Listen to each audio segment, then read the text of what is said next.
Doctor, muchos temas sobre la mesa. ¿Qué le parece si empezamos con el más coyuntural o los más coyunturales? Porque en realidad son varios.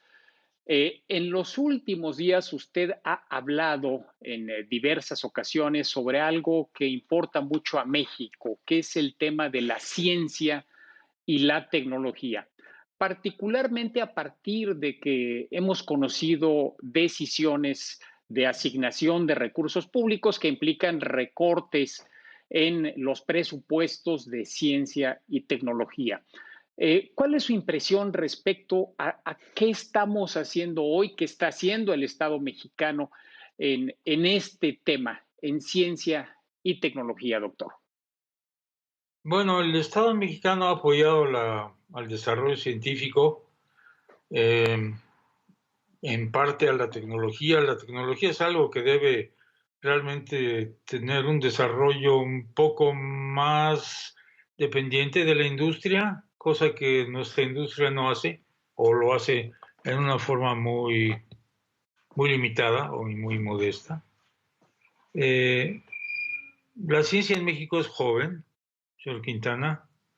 Yo creo que apenas nos podemos ir atrás menos de un siglo, seguramente unas 8 décadas, algo por el estilo, quizá menos, en el que empezó a haber un apoyo claro al desarrollo científico del país. Ya había algunas instituciones, desde luego algunas de las instituciones públicas, que es donde se hace la mayor parte de investigación no clínica.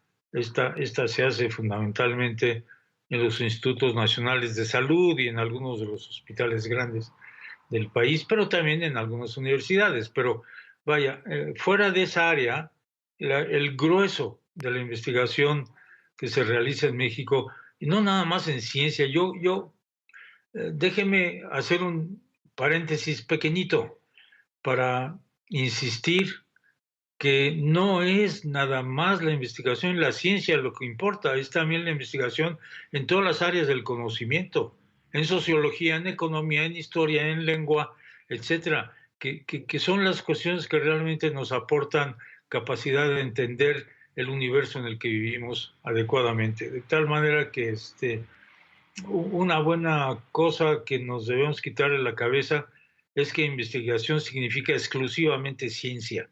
No es el caso.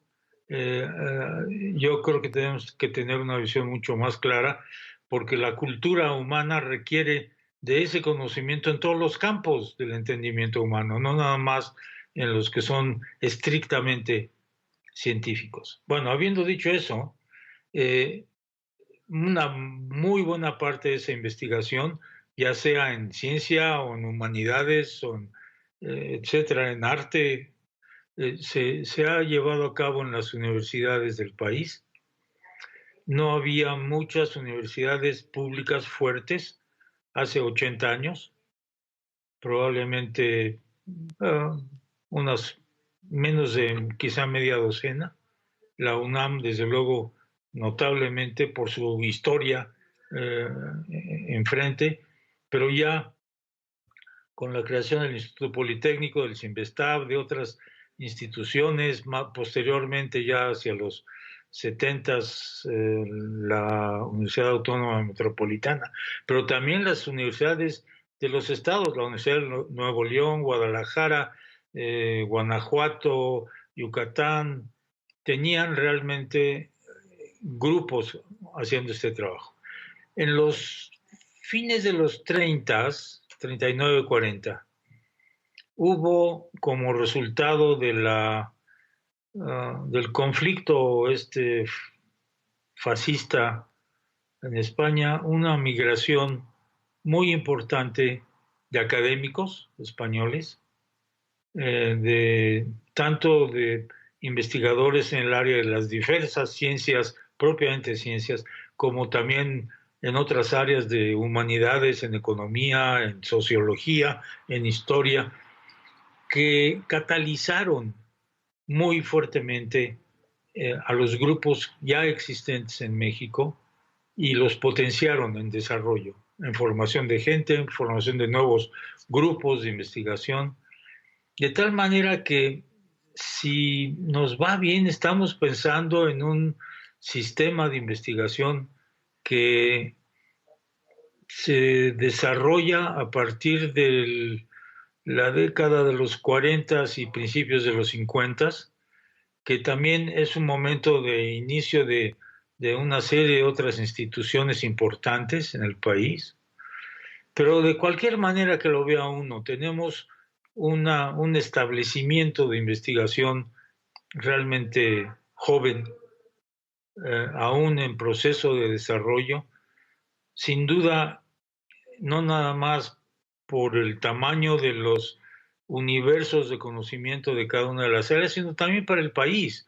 El país ha crecido enormemente, estamos hablando de un país de 130 y tantos millones de personas en la actualidad, y aunque ese cuerpo de investigación en muchas áreas ha crecido, no lo ha hecho en la medida en que el país, por su complejidad, por el crecimiento demográfico, por la ampliación de toda una serie de actividades, requiere como necesariamente como apoyo a su desarrollo. Entonces, estamos hablando de una unidad, repito, modesta, pequeña en número, pero de relativa buena calidad. Yo creo que la calidad de la investigación en México, tanto en el área de las ciencias sociales y humanidades como en el área de las ciencias naturales, las ciencias exactas, etcétera, es un conjunto muy de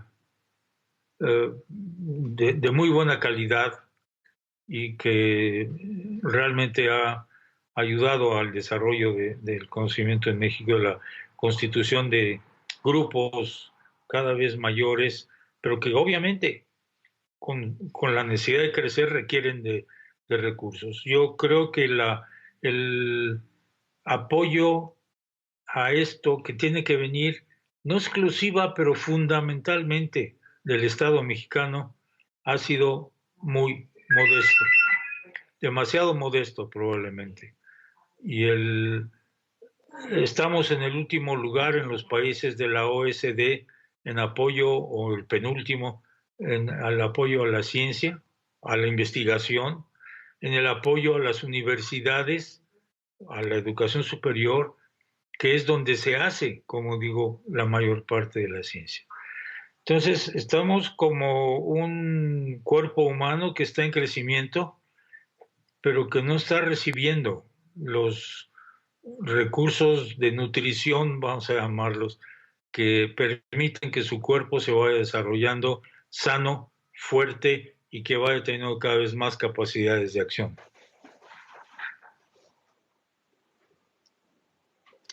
Pero hoy pareciera agravarse este hecho, doctor, por lo menos se percibe desde afuera una política de recortes, es decir, si ya de por sí es modesta la contribución que hace el Estado a este joven aparato de investigación, pues con los ajustes que se anunciaron recientemente, pues pareciera que les están cortando la savia necesaria para que esta pequeña planta pues crezca como se debe. ¿Cuál es su percepción?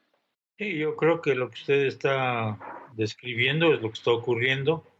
Yo creo que es muy desafortunado. No podemos tomar a la actividad de generación de nuevo conocimiento propio para el país como un lujo que se puede reducir en tiempos difíciles, en malos momentos y que puede pues atrasarse, se puede moderar de alguna forma. Perdón, que pasaba una persona que está haciendo un trabajo en casa. Sí. Yo creo que esto no es dable, es un poco en tiempos de hambre reducir el alimento porque pues no es adecuado gastar tanto en alimento. Perdón que lo ponga así, es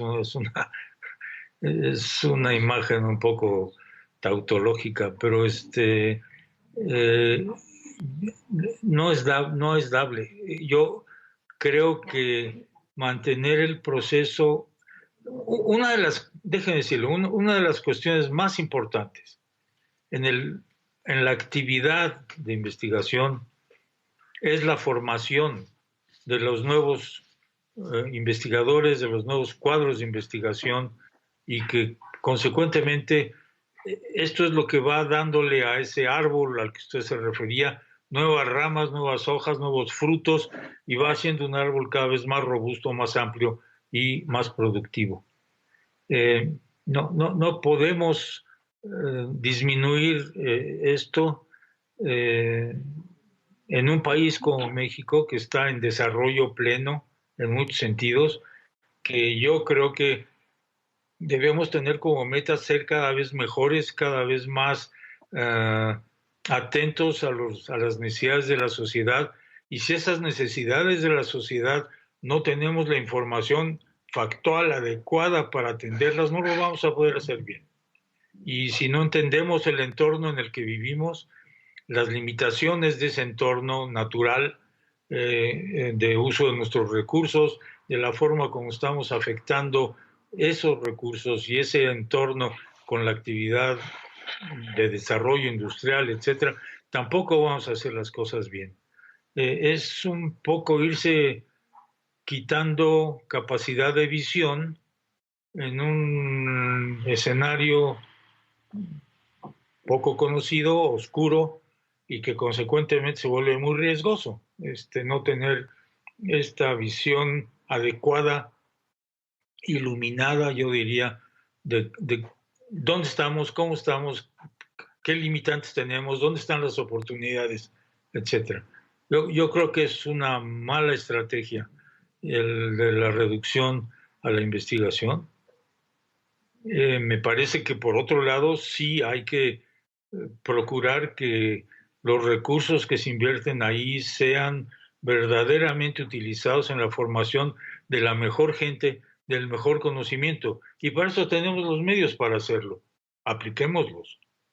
Yo he comentado muchas veces que la forma en que los recursos se distribuyen, por ejemplo, a las universidades, es muy inadecuado, porque no está basado en el desempeño académico de esas instituciones, sino en otros criterios, empezando por algunos que todavía creo que funcionan, lo hacían en el tiempo en que yo era rector de la UNAM, de dar presupuestos en función de la matrícula, como si fuera una cuestión de atender, no sé, clientes para una acción determinada. Esa no es la forma de hacerlo. Sé que, claro, una mayor matrícula requiere más recursos, pero ese no es el criterio central. El criterio central es el desempeño académico de las instituciones de educación superior, el logro de metas claramente definidas con las instancias gubernamentales, verificadas y asesoradas en el caso en que haya fallas de las instituciones para que lo hagan mejor, y por ahí ir creciendo de la mejor manera posible. Yo creo que esos son cambios que hay que pensar que se deben dar en el desarrollo de las instituciones centrales para el desempeño de la investigación en todos los campos, otra vez, en este país.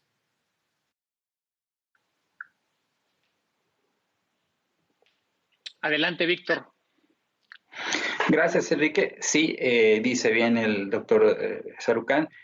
Tenemos una investigación científica relativamente joven en proceso de desarrollo, pero de buena calidad. Entonces, sí resulta, pues cuando menos inoportuno, si no es que equivocado, esta propuesta de reducir el presupuesto vía gastos operativos de hasta 75%. Incluso hay una propuesta para eliminar fideicomisos científicos. En este momento, México podría, doctor, en su opinión, si tuviera los medios adecuados, participar más en el esfuerzo internacional para combatir la pandemia de COVID con investigación en el campo médico, por ejemplo, sobre vacunas y tratamientos. Yo creo que hay la capacidad, nuestros investigadores en el área de salud, que especialmente están en los institutos nacionales de salud, que son realmente una joya, una de las varias joyas de la corona mexicana.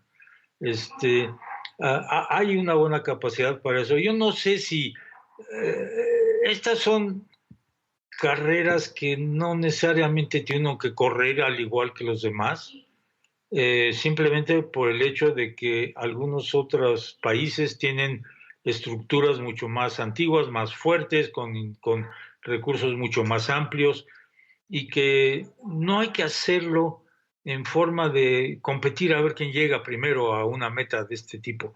Lo que hay que hacer es colaborar mucho con los organismos internacionales, con los grupos que están trabajando. Una de las cosas que tiene la comunidad científica en el mundo en general es un sentimiento de comunidad, de colaboración, de trabajo conjunto, y en esto México está obviamente engarzado en muchas áreas. Yo pienso que lo que tenemos que hacer es ver qué de la capacidad y del conocimiento y de la capacidad humana que tenemos es útil para ayudar a mover estas cosas, es útil para saber cómo adaptar algunos de estos conocimientos y algunas de estas técnicas médicas, si es el caso, y aplicarlas de la mejor manera posible para beneficio de la población mexicana. Eso sí, yo creo que es dable hacerlo. Me parece que se está haciendo en algunos lugares, pero un poco a traspiés, no por la gente, sino por la disponibilidad de los recursos para que la gente pueda trabajar realmente de manera mucho más intensa, mucho más dedicada, mucho más permanente a esto.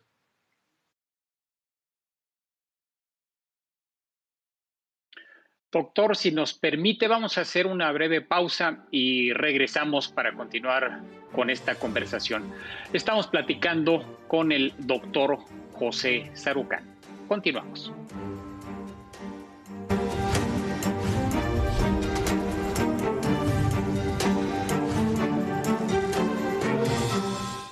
Ante la emergencia sanitaria del coronavirus, si usted presenta fiebre, tos seca, dolor de garganta, dificultad para respirar, diarrea, cansancio o dolor muscular, comuníquese al 800-00-44-800. En el Financiero Bloomberg nos preocupamos por usted.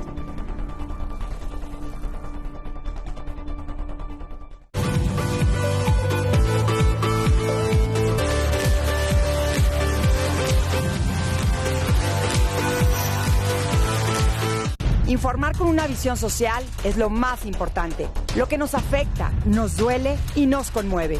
Conmigo encontrarás la información más importante y habrá siempre un espacio para que tu voz sea escuchada. A las 20 con Sofía Villalobos, de lunes a viernes, 8 de la noche. El Financiero Bloomberg. Información con poder.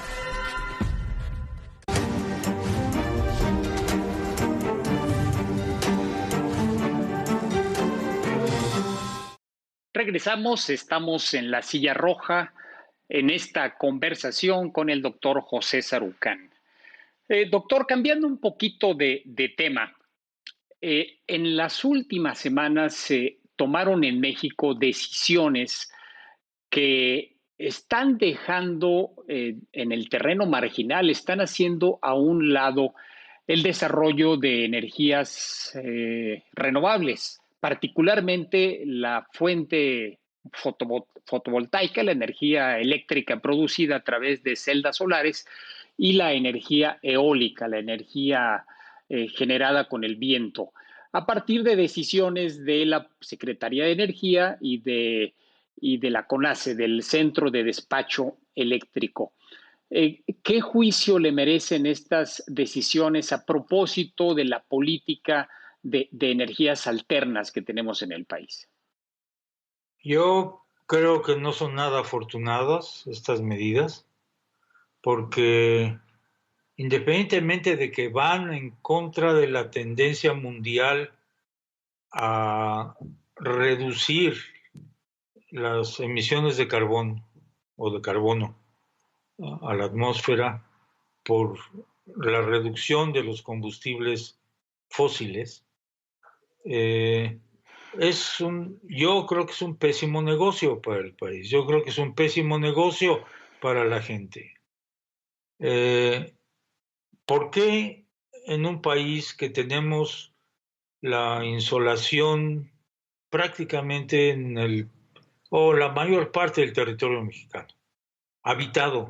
Y quiero subrayar habitado porque me estoy refiriendo a la posibilidad de tener celdas fotovoltaicas domésticas, no cubrir decenas o cientos de hectáreas con paneles, sino de impulsar que las casas, hasta donde sea posible, o los edificios que no son enormes y que requerirían de una instalación que es imposible hacer en el espacio que tiene la planta de ese edificio, poder dotar al uso doméstico de la capacidad de poder generar electricidad fotovoltaica.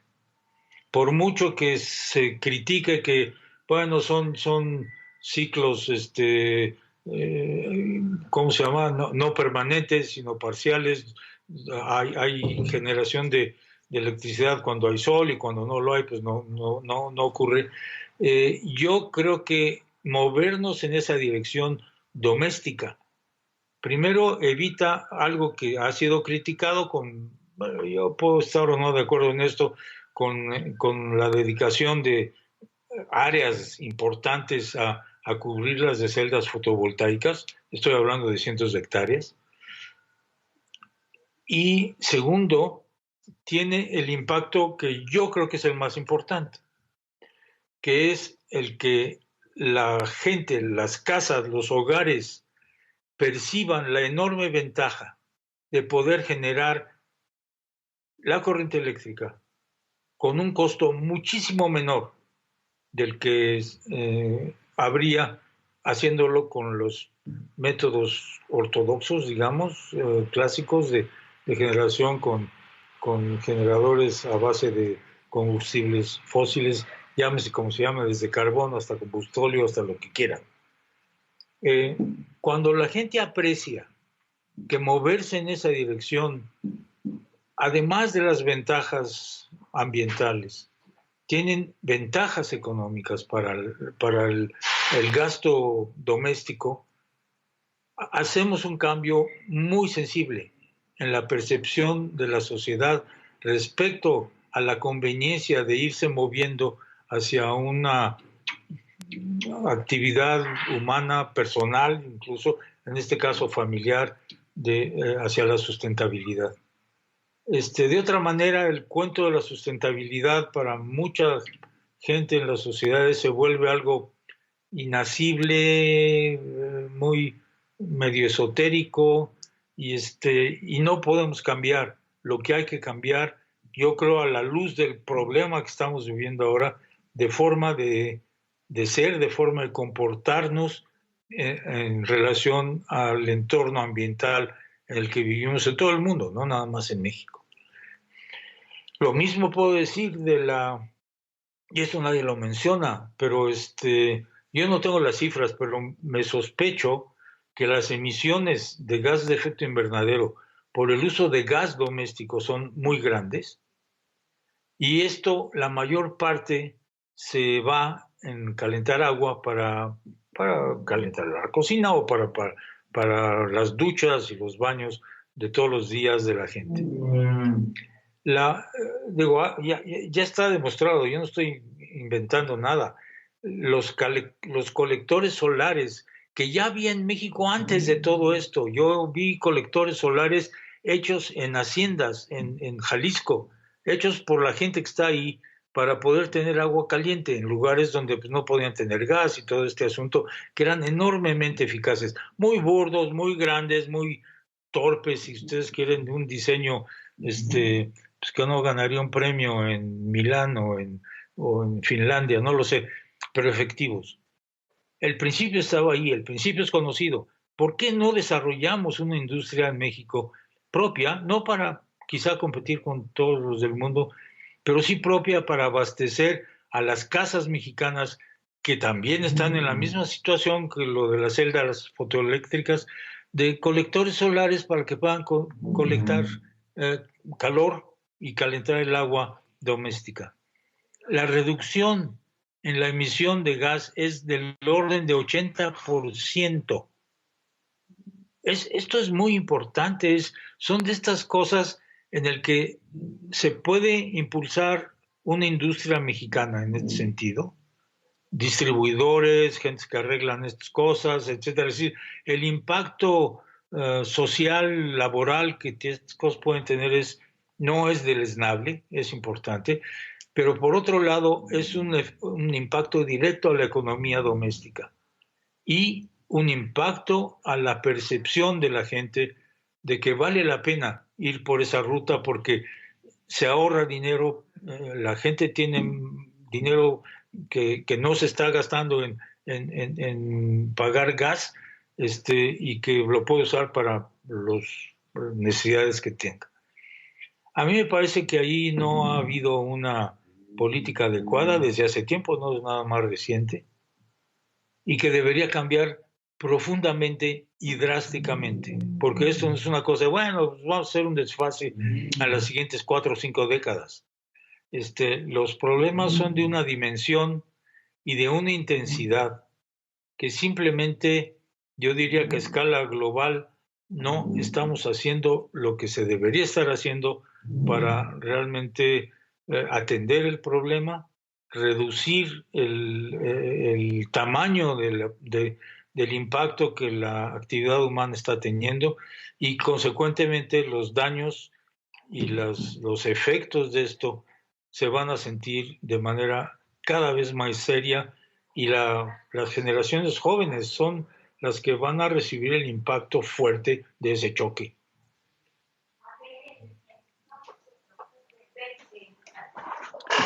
Adelante, Víctor. Sí, pues para redondear esa idea, doctor, si esta emergencia sanitaria ha acelerado cambios que ya venían, como se cree, particularmente la transición ecológica, ¿debería entonces México caminar en la otra transición, la transición energética, apostando por un modelo más sostenible y el impulso a energías renovables, no solamente la fotovoltaica que se mencionaba ahora? No, yo creo que esto es claro, en mi opinión eso es lo que debería ocurrir. Es una transición hacia eso, pero también una transición que va un poco más allá con toda la importancia que tiene el tipo de energías que uso y cómo las uso y con qué eficiencia las uso, sino algo muy importante que perdón, con tantos usos, usaré una figura de tipo energético. La mejor energía es la que no se usa, es decir, es la que ahorro, es la que no tengo necesidad de ella. Suena un poco raro la frase, pero ustedes me entienden qué es lo que quiero decir en esto. Y lo que hay que hacer es movernos en esa dirección. ¿Qué quiere decir esto? Que lo que tenemos que hacer es empezar a cambiar de hábitos de consumo, particularmente aquellos sectores de la población y de la sociedad que tenemos privilegios en términos de bienestar, en términos de fluidez económica, como le quieran llamar, sobre la mayor parte de la población humana o una gran parte de la población de este país. Alrededor de 3/5 partes de la población humana vive en situaciones verdaderamente limitantes en cuanto al acceso a energía, en cuanto al acceso a recursos alimentarios y de otro tipo, y en niveles de bienestar humano muy, muy limitados. Y yo en algunos casos diría hasta infrahumanos, si es el caso, porque los hay. A mí me da la impresión que si no adquirimos conocimiento de esto y no modificamos de veras individualmente, pero luego socialmente, el comportamiento humano en lo que se refiere a consumos, porque es un problema básicamente de comportamiento humano, no vamos a poder detener y aminorar los efectos del impacto que estamos teniendo sobre la atmósfera, por un lado, con el efecto del uso de combustibles fósiles, y sobre los recursos naturales con la demanda de bienes que estamos teniendo en alimentos, en fibras, en madera, etc. Esto es yo cuando doy cursos o conferencias más bien de este tipo a chicos jóvenes, les paso uno de estos clips que hay de las pruebas de seguridad de los autos, en los que un auto va, obviamente experimentalmente no va nadie adentro, a lo mejor va un maniquí o algo así, y va y choca contra un muro para ver la capacidad de resistencia del auto, la eficacia de los servicios de seguridad, del cinturón, las bolsas de aire, etc. Lo que yo digo es que ya estamos en un coche de esos, la humanidad. La cuestión es cómo podemos hacer que se reduzca la velocidad del movimiento de ese auto contra el muro para reducir los daños. Ya estamos teniendo muchos daños. Nada más veamos la cantidad. Una de las grandes medidores de esos daños es la industria de los seguros en el mundo. La cantidad de dinero que se está pagando en primas y la elevación de esas primas por daños resultantes de huracanes, de ciclones, de sequías, de inundaciones, etc. Mejor muestra que un daño económico, físico, yo creo que es difícil encontrarlo tan real como ese. Y ya no hablemos de los daños sociales, de la migración de cientos de miles de personas que tienen que salir de zonas que han sido inundadas y dañadas severamente, o de zonas que ya han tenido una desecación tan grande por las altas temperaturas que ya no se puede vivir ahí, ya no pueden producir alimentos en esas zonas. Todo este conjunto de efectos que estamos teniendo, y ahora protagonizado, voy a llamar, por esta cuestión de salud, que es el resultado de cómo hemos impactado y reducido los ecosistemas del mundo. Porque lo que está saliendo de ahí son epidemias que surgen del contacto cada vez mayor y más frecuente de poblaciones humanas con trozos de ecosistemas que han sido perturbados fuertemente, fraccionados enormemente, y que por lo tanto el contacto entre los sistemas y la gente que está rodeando esto aumenta muy fuertemente, y las probabilidades de contagio de todos los patógenos que estos vectores llevan aumenta muy fuertemente, y empezamos a tener estas explosiones epidémicas, o algunos las llaman de tipo zoótico, que nos están afectando y que nos van a seguir afectando si no paramos ese proceso. Yo creo que necesitamos tener una educación ambiental mucho más intensa en esta dirección, y haciendo un símil entre, voy a llamar, el aparato de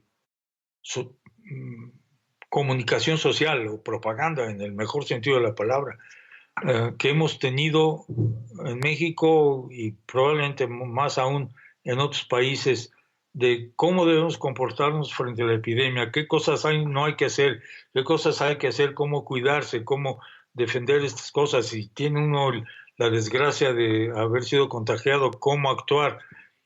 Ese mismo aparato de comunicación debería darse para la mayor emergencia que estamos enfrentando, que es el daño a los sistemas naturales de este planeta por la actividad humana. Desde hace unos 200 y pico de años de la Revolución Industrial, pero muy marcadamente los 50 del mediados del siglo pasado para acá, donde se ha conjuntado, por un lado, un crecimiento poblacional enorme, un incremento todavía más fuerte que el poblacional en demandas por recursos, energía, etcétera, que resultan de adquirir un estilo de vida y unas expectativas de confort y de bienestar que nunca toman en cuenta las consecuencias económicas, sociales, ecológicas de esto. Y es el resultado de que me temo que hemos sido capturados todos por un aparato de propaganda de consumo del cual somos parte. Cuando a veces me preguntan al final de las charlas que doy, bueno, ¿qué hacemos? ¿Cómo hacemos que las cosas cambien? Bueno, yo les digo, acuérdense que ustedes constituimos el arma más importante para ese cambio, porque somos consumidores. Y si tenemos la inteligencia, y por la inteligencia quiero decir la información adecuada para normar qué cosas debo comprar, qué cosas no debo comprar, qué productos son los que prefiero en lugar de los otros en función de los impactos ambientales, económicos, sociales que tiene su producción, empezamos a cambiar las cosas mucho más rápido de lo que se haría de otra manera. Los cambios no van a llegar de ninguna manera desde fuera. Desde fuera, cuando digo fuera, es desde fuera de la sociedad mundial. No va a haber ningún político, ningún gobernante, por muy ilustrado que sea, que simplemente por ese hecho pueda cambiar la actitud y el comportamiento de la gente como un gran mesías o como un gran mago en estas cosas. Tiene que ser la participación de cada uno de nosotros, porque es la suma de lo que cada uno de nosotros hace lo que está teniendo ese impacto.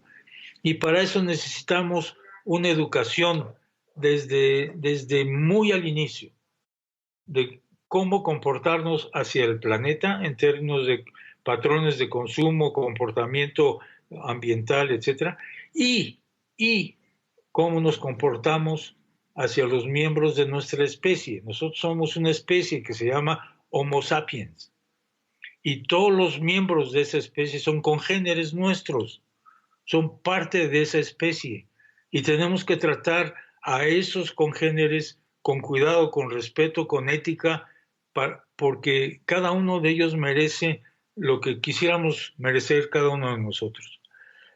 Este es un cambio muy fuerte, señor Quintana. Es un cambio que no nos enseñan en ningún lado, no nos enseñan en las escuelas, yo diría que no nos enseñan en las universidades, y tampoco hay ninguna religión que imbuya en sus feligreses o fieles estos dos conceptos unidos para poder realmente comportarnos como debemos. Creo que el cambio que se requiere es un cambio de esa dimensión.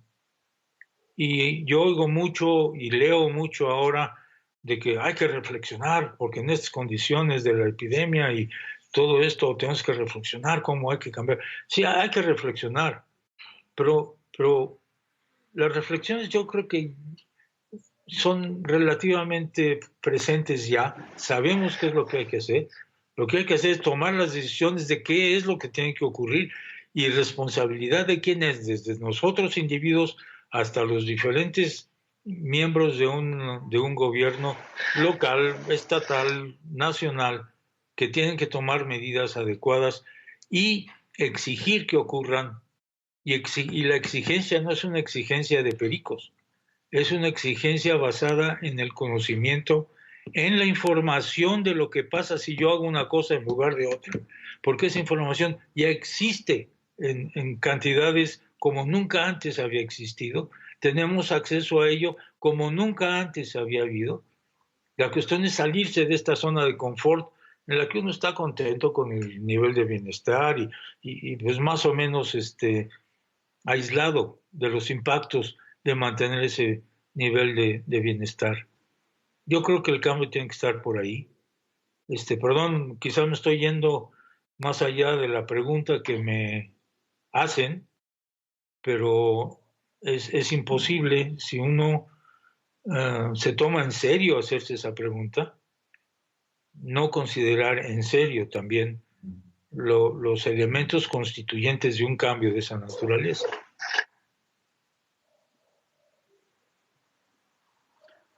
Si nos permite, doctor, vamos a hacer una nueva pausa y seguimos con esta reflexión respecto a este tema que probablemente no se pondere con la relevancia que tiene, que es el cambio climático del que ya estamos hablando. Estamos en La Silla Roja, platicando con el doctor José Sarucán. Continuamos en un momento.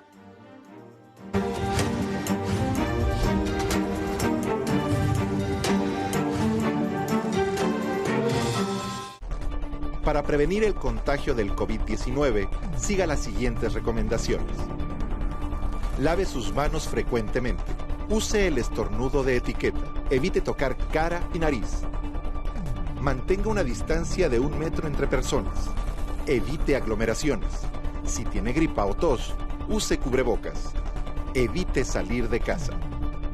En el Financiero Bloomberg nos preocupamos por usted.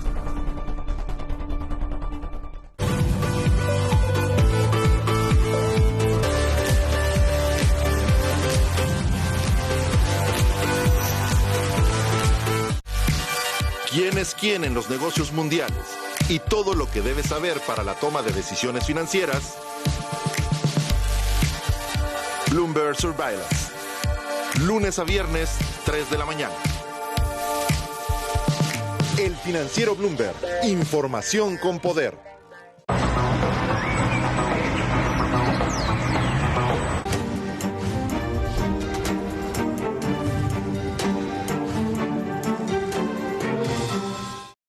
Regresamos a La Silla Roja, a esta conversación con el doctor José Sarucán. Doctor, la educación es relevante, pero tenemos el tiempo, porque tenemos una coyuntura donde los hechos están sucediendo y al mismo tiempo tenemos líderes mundiales. Hablo, por ejemplo, del presidente de los Estados Unidos, del señor Donald Trump, o incluso del presidente chino, el señor Xi Jinping, los dos países que más contribuyen a la emisión de gases de efecto invernadero, pues que o no creen en el cambio climático o no consideran relevantes las políticas para mitigar sus efectos. ¿Tenemos el tiempo para que la educación nos permita cambiar las cosas o inevitablemente vamos a padecer los efectos, si es que no lo estamos haciendo ya, de esta modificación de nuestro entorno natural por efecto de la intervención humana, doctor? Pues ya los estamos padeciendo. Simplemente hay que ver la cantidad de personas afectadas, de bienes materiales afectados por los fenómenos que son cada vez más severos, de huracanes, de tormentas, de sequías, de inundaciones, etcétera. Es decir, ya estamos en esto, no es algo que nos va a pasar en algún momento en el futuro. Lo que va a pasar es que va a pasar más intensamente. ¿Qué tanto queremos pasar o parar esa intensidad? Tiene que marcar la intensidad también de nuestras acciones.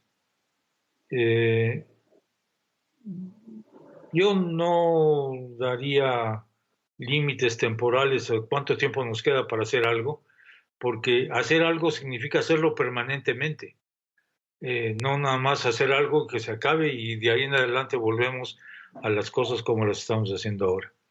Es un cambio realmente total, yo creo, de forma de ver la vida, de forma de valorar el bienestar también, no medirlo nada más en cuestión de la acumulación de bienes materiales, ¿no?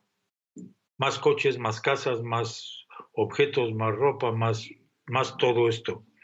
Hemos sido, es decir, quienes han sido muy efectivos para educar a la sociedad del mundo han sido los empresarios y las industrias, porque necesitan vender.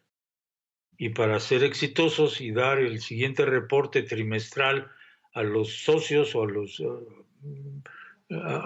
los accionistas de sus empresas, pues tienen que mostrar buenas cifras, y las buenas cifras se demuestran vendiendo más. Perdón que lo ponga tan sencillo, pero es más o menos el proceso. Ellos han sido muy buenos en educarnos. ¿Y por qué no podemos adquirir algunas de esas experiencias y conocimientos para educarnos de otra manera? Tomar las cosas más en las manos de la sociedad. Yo creo que no es ningún secreto que la agenda internacional está dictada por los grandes intereses comerciales, financieros, industriales del mundo, ¿no? Yo creo que ya la capacidad de los países para normar su desarrollo y normar y saber por dónde quieren ir se ve fuertemente afectada, si no es que muy reducida, por esta sobrecogedora influencia que hay de las grandes empresas internacionales. Yo creo que esto tenemos que cambiarlo. Yo creo que debe haber maneras de cambiarlo sin una conflagración social enorme, que puede llegar a haber si no hay otra manera de modificar las cosas, no lo sé. Pero, y la respuesta, en mi opinión muy personal, está en un movimiento social, informado, con conocimiento y activo, que influye fuertemente con sus votos, con su apoyo o no, a diferentes formas de gobierno que toman diferentes formas de camino y a que empiecen a independizar y a salir de la fuerza enorme que los intereses internacionales económicos tienen. Perdón, esto me da cosa mencionar esto porque parece que es un discurso ideológico y lo último que soy yo es ser ideológico. Simplemente estoy describiendo las cosas que se ven en todo el mundo y yo creo que alguien decía, o encontramos un camino, alguien muy estimado por mí, Enrique Provencio, decía, encontramos un camino de desarrollo sustentable o de encaminarnos hacia el desarrollo sustentable, que va a ser complicado, va a ser duro, porque lo tenemos un poco que inventar, de cierta manera, mucho que adoptar y ejercer, o vamos a tener la otra opción, es una confrontación social de magnitudes que yo soy incapaz de medir adecuadamente. No soy ni sociólogo ni politólogo, entonces, pero me imagino que la reacción puede ser verdaderamente de cualquier tamaño. Y esa reacción de cualquier tamaño, cuando estemos en esas condiciones, lo que va a hacer es polarizar al mundo entre los que tienen la capacidad, el poder, el conocimiento, la propaganda, los recursos, contra los que no lo tienen. Y yo estoy seguro que muchos de nuestros televidentes han leído, y si no lo han hecho, se lo recomiendo que lo lean, Un Mundo Feliz, de Aldous Huxley.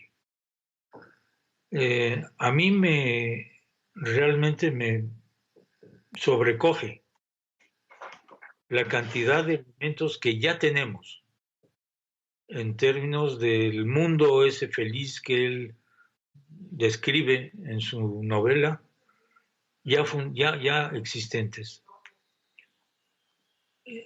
Necesitaríamos un conflicto social de una envergadura gigantesca para empujar las cosas a ese nivel en el que unos cuantos dominan a toda la población mundial y definen qué tipo de personas hay que mover, cuántos alfas, cuántos betas, cuántos gamas, etcétera. Lo último que quisiera yo es vivir en una... Sé que no lo voy a hacer, pues, porque por razones cronológicas, pero esa es la situación en la que quisiéramos que nuestra especie se desarrolle en las décadas o siglos que vienen. Yo diría que no. Y siempre uso una frase que escribimos Mario Molina, Julio Carabias y yo al final de un libro sobre el cambio climático que publicó en su momento el Fondo de Cultura Económica, de que ninguna generación previa a la nuestra había tenido tanta información y tan accesible acerca de los efectos y del impacto que nuestra actividad tiene sobre el planeta y obviamente, sobre los habitantes de este planeta. Pero ninguna otra generación del futuro va a tener el tiempo para hacer un cambio que no sea enormemente costoso, ya no económicamente, sino socialmente, humanamente. Este es el reto que tiene nuestra generación aquí ahora, y es el reto que tienen las generaciones jóvenes que van a recibir lo que yo siempre llamo el impacto más fuerte de ese choque del auto que va contra el muro. Este es el cambio que debiéramos lograr como resultado de lo que estamos viviendo, de las decenas de miles de muertos en todos los países, de los que van a ser cientos y espero que no lleguemos a los millones de decesos como resultado de esta primera ola y una segunda posible ola y cosas de este tipo. Yo creo que nuestra capacidad intelectual, el desarrollo mental que hemos tenido a lo largo de generaciones, miles de años, nos dan la posibilidad de hacer las cosas diferentemente y empezar a ver que el bienestar general de los miembros de nuestra especie, incluidos nosotros, es mucho más fuerte que los intereses, por muy fuertes que sean, pero que son muy reducidos, de las empresas y de los grandes grupos financieros que viven de esto. Yo creo que hay que hacer cambios porque es cierto que las empresas y las industrias generan los empleos por los cuales mucha gente puede vivir, pero también es cierto que hay muchos otros elementos que, unidos a la capacidad de trabajo, deberían normar los niveles de demanda de recursos y de niveles de bienestar que deberíamos tener. Es una reflexión que no nos hacemos, no hay ningún panel que esté discutiendo esto, básicamente no hay ningún programa de televisión como los hay de discusiones políticas de todo tipo de grillas, no sé cuántas veces al día, todos los días de la semana. Está en nuestras manos cambiar y vamos a ser nosotros quienes dictemos qué tipo de futuro espera a nuestra especie en este planeta y a todos los miembros que van agregándose a las generaciones de seres humanos en las décadas que siguen.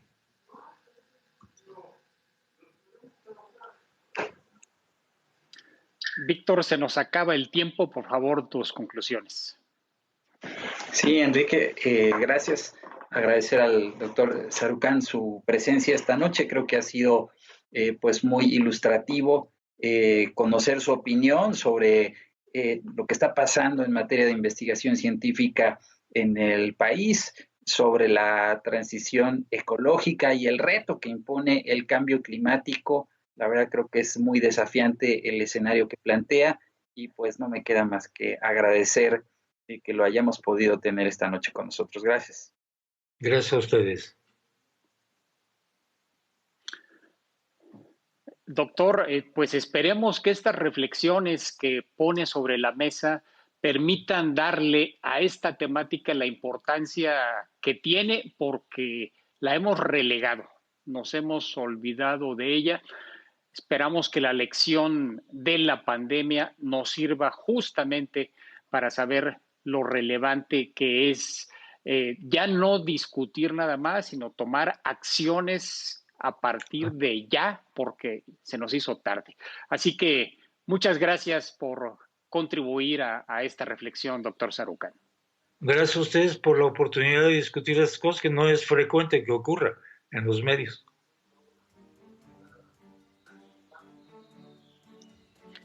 Gracias. Y sobre todo, gracias a usted por su atención a La Silla Roja. Lo esperamos el próximo domingo, como siempre, a la misma hora. Muy buenas noches.